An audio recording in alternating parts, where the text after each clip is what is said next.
Miami star quarterback Cam Ward had his pro day last week and want to react to it and tell you why we believe he may have just locked up the QB1 title for the 2025 NFL Draft. That and more coming up next.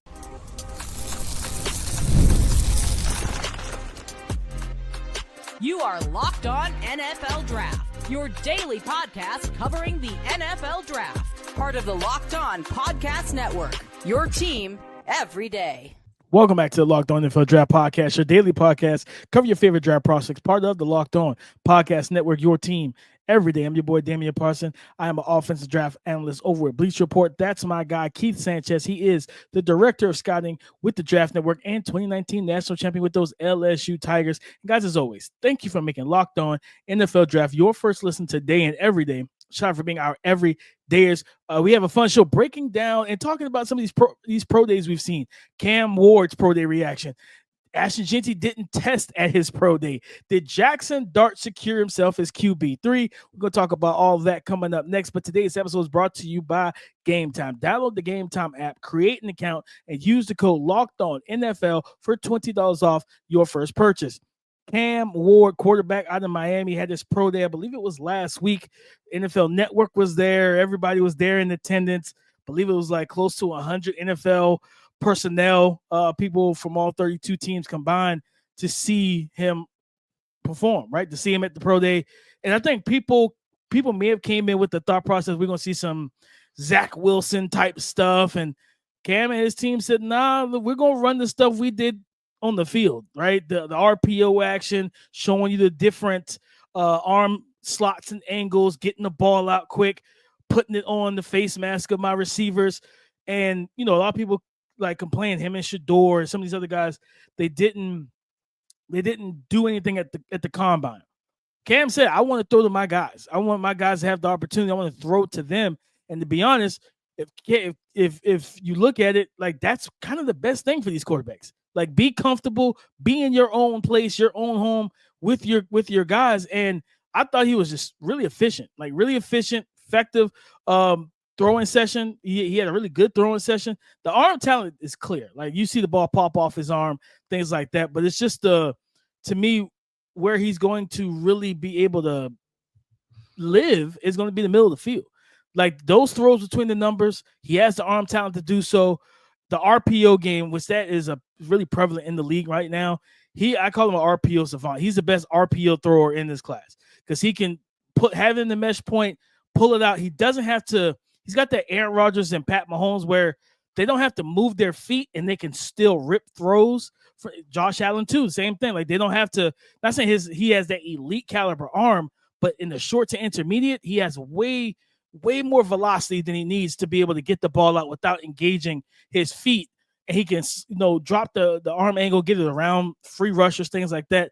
For me, I think Tennessee was there. They saw it. Then right after that, they booked him for a private workout right after the pro. They was like, yeah, come in a couple of days after this for a one-on-one workout, just with no cameras, just here at the facility.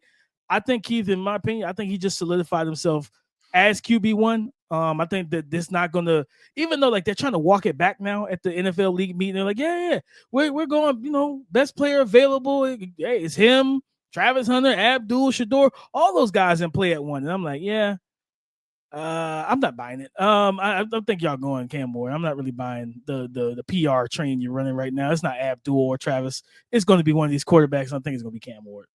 Yeah, I think the pendulum is definitely swinging towards Cam Ward. We have to wait until tomorrow, right? We get Shador Sanders tomorrow and get that reaction forward. But I'll say this, that I think you almost can tell the people who are still getting familiar with these prospects, because I think the big takeaway was like, oh, Cam Ward has a strong arm. And I was like, yeah, he does. And that's why I made the statement. I was like telling people, and I said this, right? I'm like, he's much closer to Caleb Williams than what people talk about from play wise, and then just the arm. People, they do not want to admit that though. Keith. Yeah, they don't want to admit that at all. And in both facets, I'm talking about just play style wise, how they play, and then also the arm talent, right? Now, Caleb, like I said, you might be talking about the difference between like a 98 and a 93, but it's close, right? It's in the same ballpark. But my takeaway from it was that I think that Cam, you just know what you're getting now, right? And it's like, just get back to the film. You know what you're getting. The guy with the arm talent.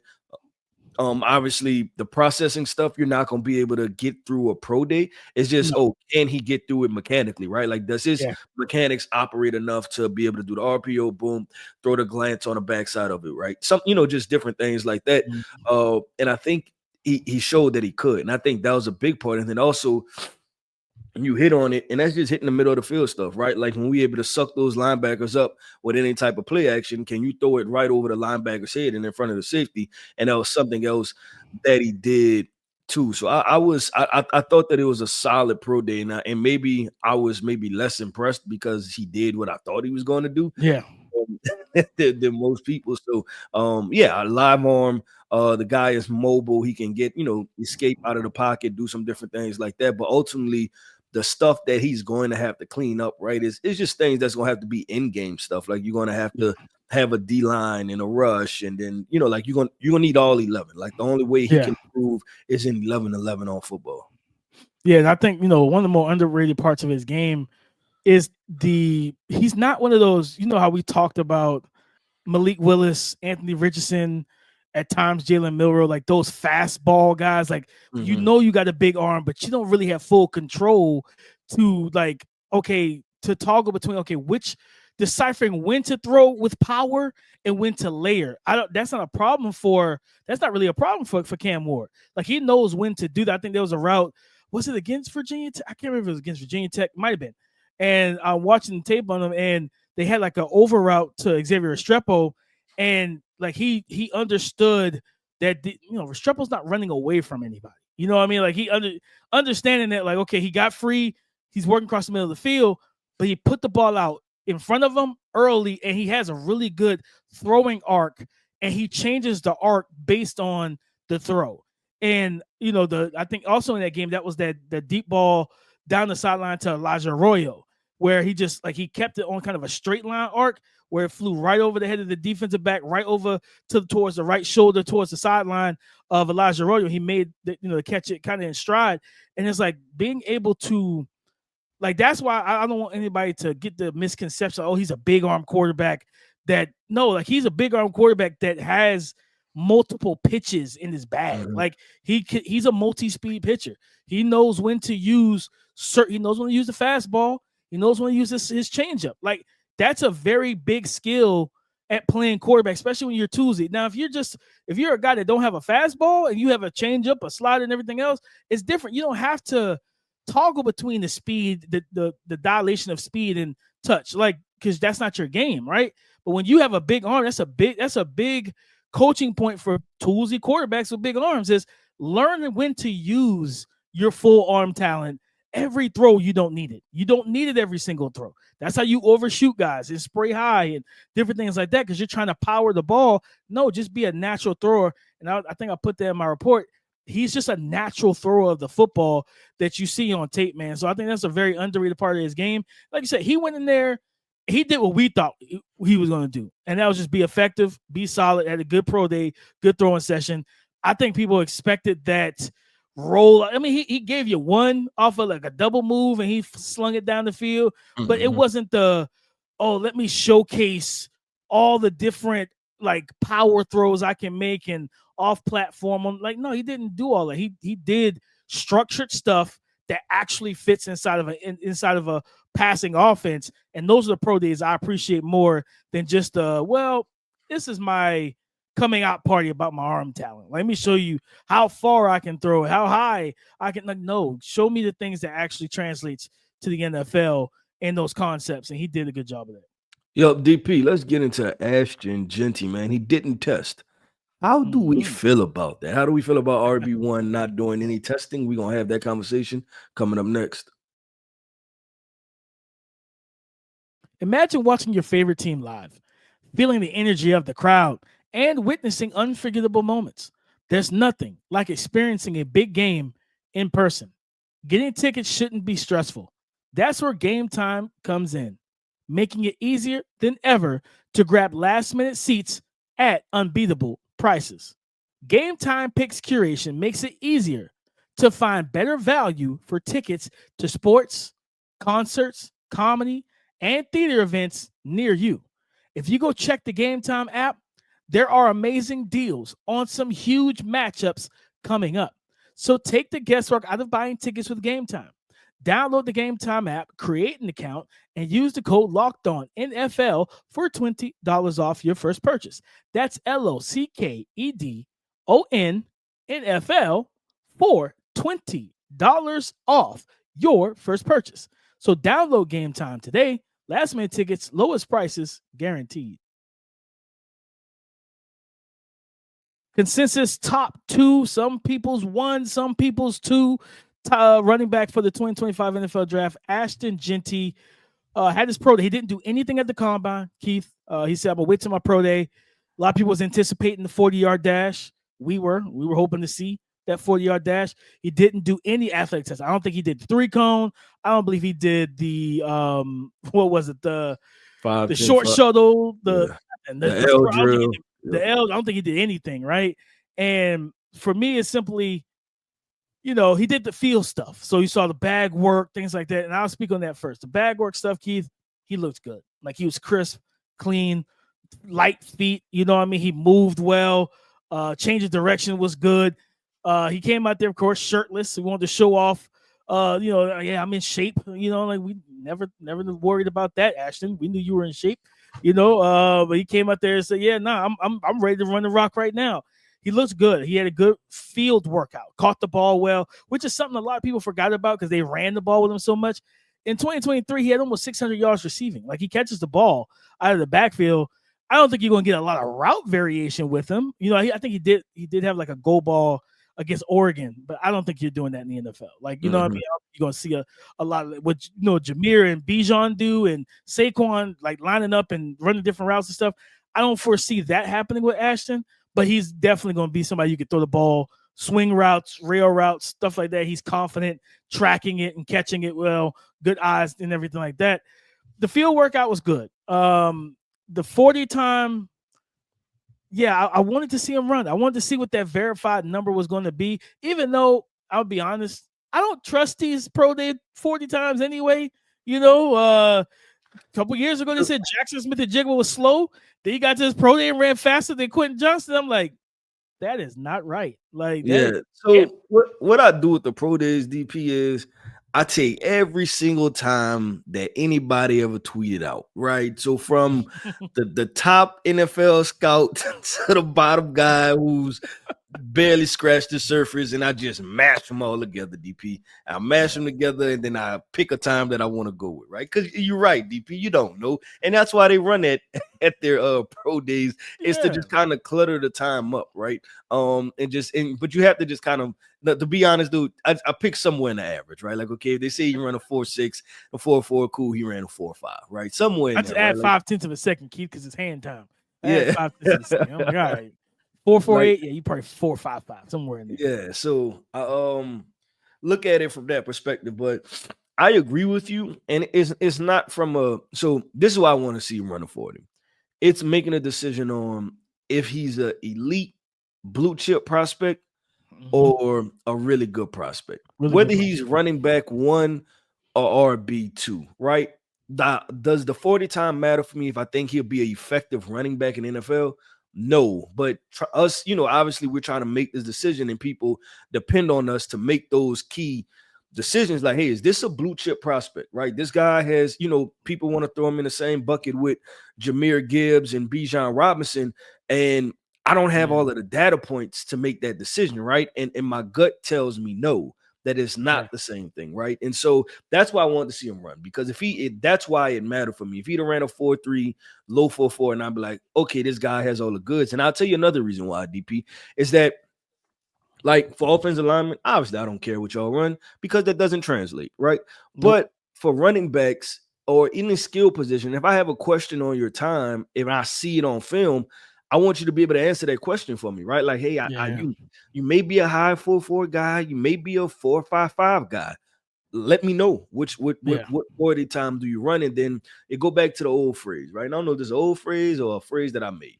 Those who can run will run, right? That's what I'm at with the NFL Combine, right? I'm pretty sure you might have made. I think you might have put that together. I might have just put that one together, DP. But that is the model over here because that's the truth, right? Those who can run, That's a will fair run. point. And that's a fair point. If you go run a 4.3, right? Not run a 4.3, right? But if you run a 4.55, I'm probably staying away from that 40-yard dash too. Like, that makes no sense, right? Y'all already called me RB1. Go ahead and take that time and roll with it. And I think that's the, when if you ask me like DP, how do you think he dodged do you think he ran from running the 40? I don't even think he ran from it. I think it's a simple fact of, because it come before his pro day, it's quickly how things shifted. Last like 2 weeks prior to his pro day, right? Like, me, I've been pounding the table 10 to the Chicago Bears. Out of nowhere, it was 6 to the Las Vegas Raiders. Mm-hmm. And that picked up so much steam. And I like, we did our mock. I said, okay, I could see it happening. Do I advise it? No, I think you could. I'd rather go Will Johnson or get like that. To me, that true blue chip. I don't care about none of the stuff that's been going. Will Johnson's a blue chip talent to me.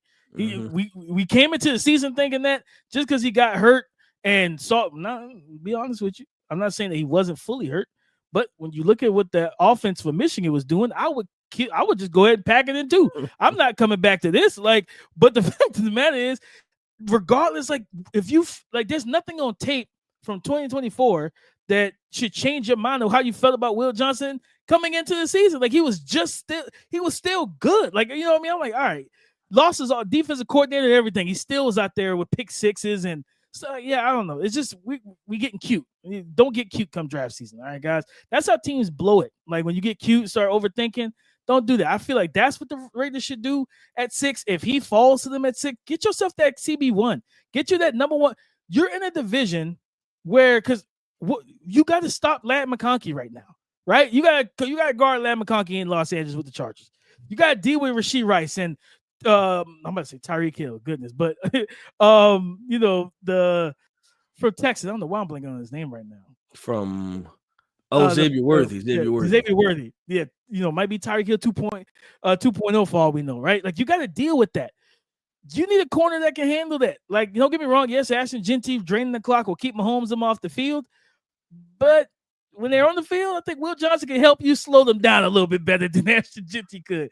So, but I think that once that happened, I think it solidified, yeah, I'm not doing nothing, right? Like, we see it, right? With quarterbacks, why would I go throw at the combine and appease the masses or appease everybody that wants to see me compete? I'm supposed to go top 2. No, y'all come see me at my house and I'll throw the party. You come over and I'll entertain y'all, right? I think that's what it is with Ashton Jeanty. Not that I think he didn't want to run. I think it's a fact of his age is like, yo, you go in top 10. Don't worry about nothing. And that's why we are where we are. I think if he was projected to go top 15, like, oh yeah, you might fall to 14 to 15. Like, okay, I'm gonna run. I gotta show him what I got. Instead, it's like, hey, big dog, you good?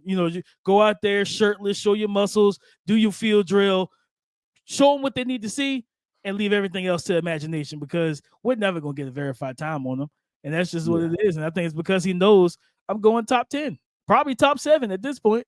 Right. Yep. We'll see how that goes too. Because obviously, his counterpart of the guy that could challenge him the most, Amari Hampton, what we know he put down a 4.42, right? Impressive time. Yeah, at the NFL.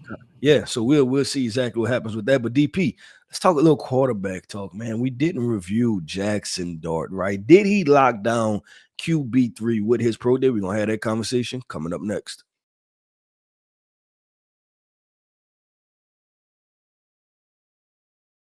Thank you for making Locked On NFL Draft your first listen today and every day. Shout out for being our everydayers.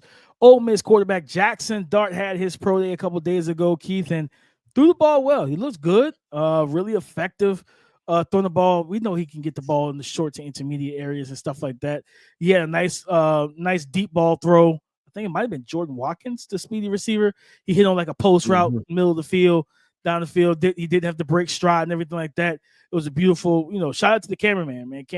Angles are everything. It was kind of like right underneath the throw, so it looked like perfect spiral. It was like a dime, just on the money. But I think kind of what you said when we talked about Cam Ward, the things you need to see, the growth of Jaxson Dart is not going to be seen at a pro day. You know what I mean? It's the getting off the 1, get to the 2, or maybe to the 3. It's the what happens when pressure gets to you. I'm about to say, just telling him this is a very important drive right here, and seeing what happens. Hey, we can lose or win this game if we depend on how you play on this drive. Like, got it, coach. You know what I mean? Like those type of things you need to see in game. But I think overall he had an effective pro day. I think he did. He went out there and did what he had to do. Showcase that he has. I've never been of the. He has outstanding arms. I don't think he has elite. I think there was an analyst, I won't name him, on Twitter that said compared him to Josh Allen. I'm like, what are we doing? Absolutely not. We are not doing. This didn't work out well for Will Howard. I mean, for Will Levis, and Will Levis had an elite arm. Like his arm was closer to Josh Allen than Jaxson Dart's. But I think for him, if you ask, did he secure QB3? I think he did enough to potentially secure it. I think he did. I think, we could talk about Will Howard's pro day another day, but I think he did enough. The buzz is already there. It's similar to what we just talked about Ashton Jeanty. The buzz is there. The hype is there. And if like all of that momentum is shifting to him going 6, so why would I do anything? I think the momentum is still shifting to that 21st pick for the Pittsburgh Steelers, Aaron Rodgers or not. That's where that momentum is heading. And I think all he did was like, hey, I'm good. This is a good enough pro day. He looks good out there. He wasn't nothing. I wasn't wowed by anything. Yeah. I would say this. I don't think he locked it up, DP. And I don't think he locked it up because of another pro day out there that we didn't discuss. And that was Jalen Milrose. And obviously it took the world by fire for whatever his 40 time was, right? Whether it was 4.3, 4.5. I told you what I do. I add them together, I mush them all around, and I take the average, right? Now 4.4, like right? 4.4 is still what you say?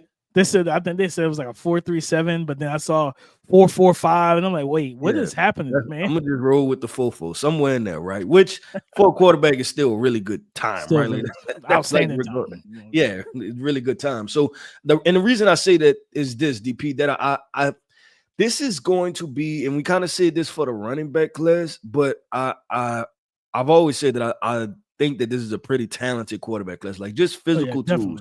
This is a talented quarterback class.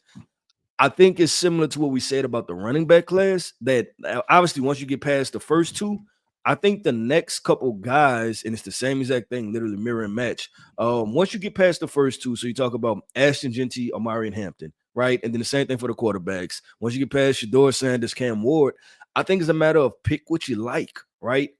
In the sense of the fact of, or is there going to be a team that says, hey, we have an OC that can work with Jalen Milroe, and we like the character, military parents, he's been at Bama, battled through adversity. It's going to come down to like what they can buy into, right? Even Will Howard, right? Hey, this guy transferred, big arm. We think he's just scratching the surface. He worked with Chip Kelly. Chip Kelly's a former NFL head coach, right? Like, now he's back in the NFL once again. I think it's just, it's going to be so many different conversations that's going to be had.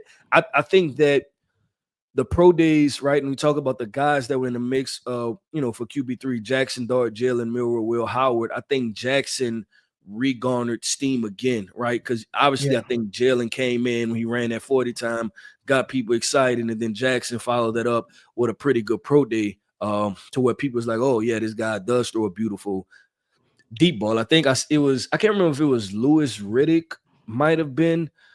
It might have been Louis Riddick. I can't remember. And he was just talking about how Jaxson Dart may be the best deep thrower of the football in his entire class. So it's just, getting that conversation started up again. Yeah, 100%. I think to your point with Milroe, I mean, heck, you look at Howard, it's that QB3 spot is still somewhat up for grabs. And I think I tweeted out, like, when you look at what, just from a Milroe standpoint, I think with Milroe, Dart, and Howard, they all need to fall into teams that are going to elevate them from a mental processing standpoint. Because if you can get these guys playing fast mentally, seeing it quick, getting like playing in rhythm consistently, like you got yourself a franchise quarterback. With all 3, in my opinion, Jaxson Dart, Jalen Milroe, and Will Howard. I think all 3 of those guys could be franchise guys. But you got, and again, it's a problem at the NFL, a developmental problem that they haven't figured out of, well, you know what, let's get these guys. Talk to the player, talk to the young prospect. hey, how do we get you up to speed? How do we get you comfortable early in games and things like that? Like I always use the analogy, Keith, your favorite player, your GOAT, LeBron James, he does not open the game shooting 40-footers. LeBron gets downhill, gets the contact, gets his body warmed up, gets the and one, and then after that a couple times, he's like, oh yeah, I got you on your heels. Let me pull this three. Cash. DP, It's like, he's everybody go, baby. He's everybody go. He's everybody's favorite player. I don't know if I subscribe to that, Keith. He's everybody go. He's everybody legend, man. But listen, no, I agree with that, DP. And I think about it, the back half of last year's, not the back half, but the back half of the quarterbacks taken, in the sense of the fact of we had the top three, right? Where you felt like was kind of transcendent talents with Caleb, Drake, and Jayden. But then once you got the Penix, right? Bo Nix and JJ McCarthy, I put those three guys in that same kind of bucket to where are they going to go, right? And we did a good job last year of identifying. Me and you had the conversation at the Senior Bowl, right? And I'm like, wait, Penix looked kind of pretty good under center. I could see him in one of those Sean McVay type offenses, right? Then the Falcons end up drafting him, which the OC is now he came from Sean McVay. Then we talked about JJ McCarthy, right? And we talked about the Minnesota Vikings are a really good spot for a young quarterback, right? Whatever quarterback goes there is going to be in a really good situation. So I think we did a good job outlining that. And I don't know I don't know if you agree with that too. Like those bottom three of that top six quarterbacks, they mirror those three guys in my opinion. Where you could get. They need a quarterback, not a quarterback. They need a coach and a team to buy in to them completely, right? Like Bo Nix, Sean Payton bought into him. If Bo Nix goes to a different situation, not saying that the other team wouldn't be bought in, but bought in to the point of, we just talked about this recently, like the way offensive coordinators in the league are so hell bent on running their offense, their stuff. Yep. Like, and it's like, okay, yeah, if he's in year 5 and you want to run your offense and he's mastered it, cool, but run the concepts that makes him comfortable. And Sean Payton, being one of the best offensive-minded coaches, he's a Super Bowl champion. The stuff with Drew Brees, and heck, he made Taysom Hill get paid. Like all the stuff he's been able to do throughout his coaching career. He's like, you know what? I'm not too boastful and too braggadocious and too prideful to be like, yeah, let me change what I want to do a little bit to fit my rookie quarterback. Like that's the big thing. Is like, okay, Nick Sirianni and the Eagles coaching staff, Jalen Hurts is a run first, pass second quarterback. Let's get him comfortable running the ball. Then once we get the coverages we like, we let Jalen unleash his arm. We saw that in the Super Bowl, right? They want to stop Saquon. They're like, okay, we have the favorable matchups. I can beat you with my arm. Here you go, AJ Brown. Here you go, Devonta Smith. He can get the ball to do what your player thrives with. Don't force him. Like I think Colin Kaepernick. We go back. Like you think about Kaepernick, Keith. That last year or two, when his game like went off a cliff before he was then casted out of the league, they tried to make him a pure pocket passer. And I was like, this is never going to happen. Like he is a run first guy that sets up the pass off of it. And like, it's just play your players to their strengths. And I think the same way you talked about with JJ, Bo Nix, Penix, is the same thing with Milroe, Howard, and Dart. If you get them in situations, that's why I keep putting that. I mean, I think physically, Bo Nix is superior to Jaxson Dart. Better arm. He's probably better athlete in terms of straight line speed as well. Because Bo Nix can run, and he saw the field better. I think, but going to a situation where they believed in him, they bought in, they did what they needed to do for him.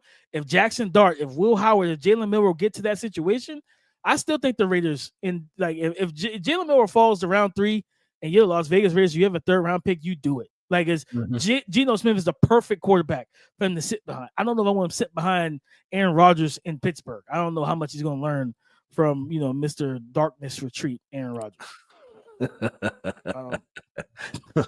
Well, TP, that wraps up another episode, man, of the Locked On NFL Draft Podcast. I want to end this podcast off by saying shout out to our everydayers. Thank you for tapping in with us each and every single day.